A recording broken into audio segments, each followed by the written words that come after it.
try to follow this story. A Houston middle school student left his phone on in class. It was taken away by a teacher, and eventually it was stolen. He never saw it again. Yeah, and that student and his mother then turned to our investigative reporter, Ted Oberg, who dug in and got some results.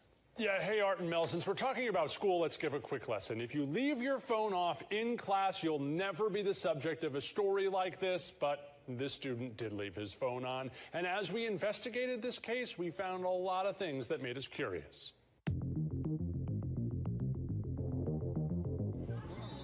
Inside the Jane Long Academy one day not too long ago, Jonathan Rodriguez's cell phone rang. It's not supposed to be on during class.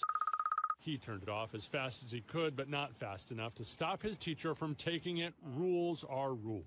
I didn't notice her coming behind me, and she grabbed the phone. She just took it. His teacher was supposed to turn it into the office. Whenever they take your phone away, they turn it into the office, and you have to pay $15 by the next Monday. But Jonathan's iPhone 6 never made it to the office. It was reportedly stolen from the teacher's desk. Jonathan still owed hundreds of dollars on it. The school told him a police report was filed, but nothing else could be done. As soon as she has a phone, it's her responsibility to take care of it and put it in a safe place. The teacher, who wasn't allowed to talk to us, offered one of her old phones as a replacement. Jonathan said no thanks. We asked for a copy of the supposed police report and some accounting of how many cell phones had been seized here at the school. Turns out there never was a police report, and that's not all we learned. The school also gave us a list of every phone seized this school year at Jane Long Academy. It's enough to collect $1,300 in fines if everyone paid. HISD says some parents don't.